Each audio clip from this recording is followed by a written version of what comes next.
అంటే ఫస్ట్ టైమే సక్సెస్ అయిపోయింది. అంటే ఇంట్లో చెప్పి ఇలా స్ట్రగుల్స్ ఫస్ట్ టైం అంటే 2-3 మంత్స్ తర్వాత చెప్పుకున్నాం మేము ఇంట్లో.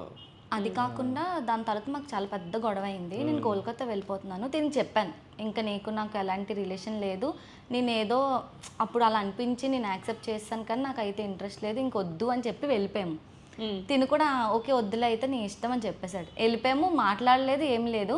నేను బ్యూటీషియన్, తిని ఏ స్టూడియోలో అయితే టాటూస్ వేస్తున్నాడో దాంట్లో నేను బ్యూటీషియన్ చేస్తున్నాను అనమాట. ఆబ్వియస్లీ నేను అక్కడికి రావాలి. నేను కోల్కతా నుంచి వచ్చాక వెళ్ళాను స్టూడియోకి. మనసులో కావాలి, బయటికి వద్దు. ఏం చేయాలి, ఈగో కాదు అంటే ఏమో అప్పుడు వద్దు, ఇంకా ఈ రిలేషన్ వద్దు అని మాకు అనిపించి. గొడవ దేనికైంది ఇద్దరికి? థర్డ్ పర్సన్ మధ్యలో చెప్తారు కదా అది ఇది.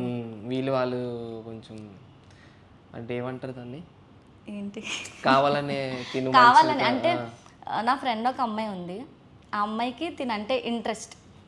సో ఆబ్వియస్లీ ఏం చేస్తారు, నాకు సెట్ అవుతున్నారంటే వాళ్ళు ఏం చేస్తారు, వద్దు ఎందుకు మనకి మంచోడు కాదు, అమ్మాయిలతో మాట్లాడతాడు. స్టార్టింగ్లో తిని చాలా అమ్మాయిలతో అలా మాట్లాడుతూనే కంటిన్యూస్. ఇంకా అమ్మాయిలంటే ఫ్రెండ్స్తో ఎంతసేపు మాట్లాడతారు మీరైతే? అసలు చెప్తే నమ్మరు. ఒక కాల్ పోతే ఇంకో కాల్, ఇంకో కాల్ పోతే ఇంకో కాల్, అలా కంటిన్యూస్గా మాట్లాడేవారు. తర్వాత నాకు చెప్పడం సర్కిల్ ఎక్కువ అనమాట. సో దానివల్ల అంటే ఫ్రెండ్స్ అంటే అమ్మాయిలే ఉంటారా? అమ్మాయిలు అంటే మ్యాక్సిమం అమ్మాయిలతో మాట్లాడలేము కదా.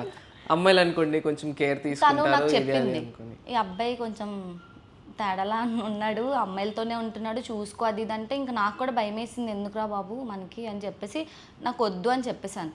తిను కూడా ఓకే అన్నాడు. అటు నుంచి వచ్చాక ఆ కనెక్షన్ ఏమో తెలీదు, ఇంకా ఆగలేదనమాట. ఇంకా ఎలాగైనా వద్దు, ఈ రిలేషన్ వద్దు అనుకున్నాను కానీ నేను ఉండలేను తిని లేకపోతే అన్నట్టుగా అనిపించి అప్పుడు ఇంకా అయింది. ఇంకా అప్పటి నుంచి ఇప్పుడు దాకా ఇంకా బ్రేకేజ్ రాకూడదు కూడా. అప్పుడే ఇంకా అదే లాస్ట్ మాది. ఇంకా విడిపోయాము, అన్నది కూడా లేదు, ఇంకా బ్రేకప్ ఏం లేదు.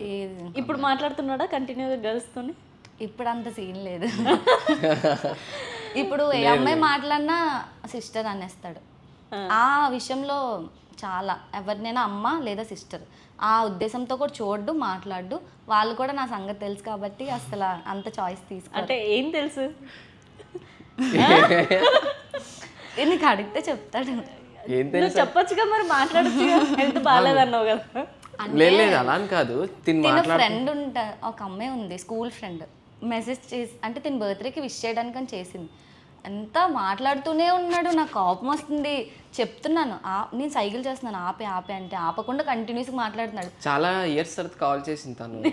పక్కన నేను ఉన్నాను కదా, నాకు ఇంకా నా ఫ్రస్ట్రేషన్ లెవెల్స్ పీక్స్కి వెళ్ళిపోయి పక్క నుండి ఇంకా పిచ్చి పిచ్చిగా నోటికి వచ్చిన మాటలని అనేసాను. కట్ చేసి అంటే బేసిక్గా ఎవరైనా అమ్మాయిలు కాల్ చేస్తే పక్కన కళ్యాణి ఉందా అని అడుగుతారు ఫస్ట్ మాట. లేదు అంటే మాట్లాడతారు, ఉంది అంటే సరే తర్వాత చేయవా అని కట్ చేసేస్తారు. దాని తర్వాత మళ్ళీ అనేస్తాను కానీ తర్వాత కదా అనుకుని మళ్ళీ కాల్ చేసి సారీ చెప్పింది.